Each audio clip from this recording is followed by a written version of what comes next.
नमस्कार, आदाब। मैं Syed तकवी, urate news alert network 14 में आपका स्वागत है। ये जो तस्वीर आप देख रहे हैं, इसमें ज़ाहिरी तौर पर एक इमारत नज़र आ रही है जिसमें आपको ईंट सीमेंट के अलावा कुछ नज़र नहीं आ रहा होगा। लेकिन हकीकत यह है कि इसके अंदर न जाने कितने लोगों की ख्वाहिशात हैं, कितने लोगों के अरमान हैं, कितने लोगों की मेहनत है, कितने लोगों के सपने हैं, और इन सब के ऊपर शायद एक बार ग्रहण लगने वाला है, क्योंकि उत्तर प्रदेश के मुख्यमंत्री योगी आदित्यनाथ का बुलडोज़र शायद एक बार इसके ऊपर चलने जा रहा है। यानी मैं बात कर रहा हूँ लखनऊ की यज़दान बिल्डर की, जहाँ पे एक ऐसा मामला सामने आया कि एलडीए जो है वो वहाँ के इंजीनियर आग बंद किए रहे, और उसके अलावा मिली भगत से स्थिति यहाँ तक आ पहुँची कि पूरी बिल्डिंग बनने के बाद, उसके फ्लैट आवंटित होने के बाद अब उसके ऊपर बुलडोज़र चलने की नौबत आ गई है। बिल्डिंग अवैध घोषित हुए काफ़ी लंबा वक्त गुजर चुका है, लेकिन अब आदेश आया है कि इस बिल्डिंग को पूरी तरीके से ध्वस्त कर दिया जाए। यानी एलडीए और बिल्डर्स की मिली भगत के इससे पहले भी कई मामले सामने आ चुके हैं। राजधानी लखनऊ में मानकों के विपरीत बहुत सारी बिल्डिंग्स बनी हैं जिसके खिलाफ योगी आदित्यनाथ सरकार ने सख्त कदम उठाए हैं। यहाँ भी मानकों के विपरीत बनी यज़दान बिल्डर्स की बिल्डिंग को ध्वस्त करने का आदेश हुआ है। करोड़ों रुपए की लागत से बनी इस बिल्डिंग को अब गिरा दिया जाएगा, और इसको गिराने से पहले उसके लिए पूरी तैयारी की जा रही है। यानी हजरतगंज में पराग नारायण रोड पर स्थित इस बिल्डिंग के ध्वस्तीकरण की प्रक्रिया चालू कर दी गई।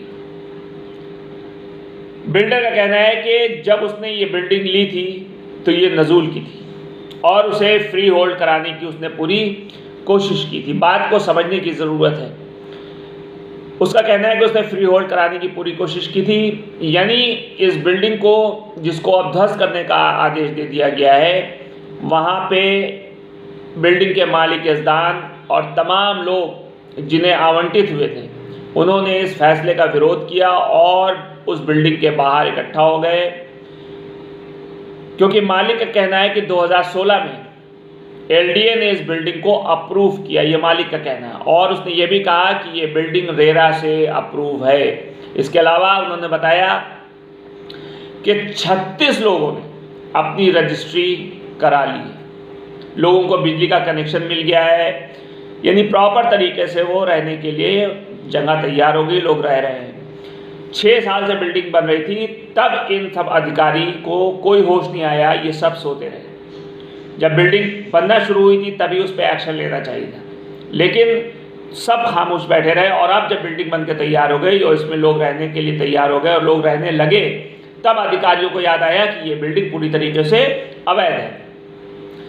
और भी एकाएक एक रात को अचानक पुलिस पहुंचती है और वहाँ रहने वालों को ज़बरदस्ती निकालने की कोशिश करती है। सुनने में आया कि 6 परिवार जो वहाँ रह रहे थे उनको ज़बरदस्ती बाहर कर दिया जाता है। क्या ये किसी इंसान की लिए ये सही है कि जो ज़िंदगी की मेहनत और कमाई और गाड़ी कमाई और पूंजी लगा करके बिल्डिंग में फ्लैट ख़रीद रहा है, क्या उसको एक ही रात में घर से बाहर कर दिया जाए? इस पूरी बिल्डिंग में 45-48 फ्लैट हैं जिसकी कीमत लाखों करोड़ों रुपए में है। एक ईमानदार व्यक्ति के लिए लाखों रुपए कमाना बहुत मुश्किल है। हाँ, ये बात सच है कि एक बेईमान के लिए लाखों करोड़ों रुपए कमाना बहुत आसान है।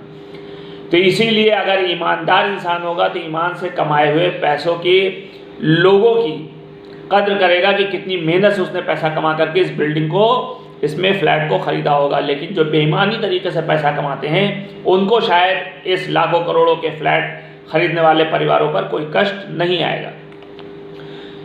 तमाम फ्लैट के जो मालिक हैं, जो तमाम फ्लैट खरीदने वाले हैं, उनका कहना है कि ये 36 घर को बर्बाद करने से अच्छा ये है कि सरकार उनको पूरी तरीके से जहर दे करके मार दे। और जाहिर सी बात है, जो इंसान पूरी ज़िंदगी की कमाई फ्लैट या मकान खरीदने में लगा रहा है, उसके बाद अचानक उसको उस घर से बेघर कर दिया जा रहा है, बेदखल कर दिया जा रहा है, तो जाहिर सी बात है उसके सामने अंधेरा छा जाता है और वो यही सोचता है कि बस उसको जहर दे दे, उसकी ज़िंदगी ख़त्म हो जाए। रहने वाले परिवारों का ये कहना है कि उनकी गलती क्या है। जब उन्होंने फ्लैट ख़रीदा तो रेरा अप्रूव था, एलडीए अप्रूव था, रजिस्ट्री हो गई थी, इन सब के बावजूद अब उनको घर से क्यों निकाला जा रहा है? जबकि मालिक का कहना है, बिल्डिंग मालिक का, कि जब इस बिल्डिंग का काम शुरू हुआ तो उसको इस बात का पता था कि ये बिल्डिंग नज़ूल की ज़मीन है। उसने ये भी कहा कि ये बिल्डिंग नज़ूल की ज़मीन है और 25% शुल्क उन्होंने जमा कर दिया है। और उन्होंने कहा कि 2019 में कोविड के बाद से नज़ूल विभाग में कोई काम नहीं हो रहा है, वो लगातार वहाँ दौड़ रहे हैं, चक्कर लगा रहे हैं, काम करवाने की कोशिश कर रहे हैं, वक्त भी मांग रहे हैं, पैसा जमा करना भी चाह रहे हैं, लेकिन उस विभाग से, नज़ूल विभाग से किसी भी तरह की कोई कार्रवाई नहीं की जा रही है, पैसा जमा नहीं किया जा रहा है और अचानक इस बिल्डिंग के ध्वस्त करने का आदेश जारी कर दिया जाता है। 6 महीने पहले भी, याद रखिए, करीब 6 महीने पहले भी इस बिल्डिंग को ध्वस्त करने का काम किया गया था, कुछ हिस्सा तोड़ा गया था, लेकिन उस वक्त बिल्डिंग को तोड़ने में काफ़ी कठिनाई आ रही थी और उसके बाद प्राधिकरण ने यह सोचा और फैसला किया कि इसको तोड़ने के लिए जो वो डायनामाइट का इस्तेमाल किया जाए। डायनामाइट के इस्तेमाल के प्रभाव से भी इसको ख़त्म किया जाए, लेकिन शासन ने शायद इसको मना कर दिया। फिर इसको गिरवाने के लिए प्राधिकरण ने टेंडर कराया और एक कंपनी को इस बिल्डिंग को तोड़ने का टेंडर दिया।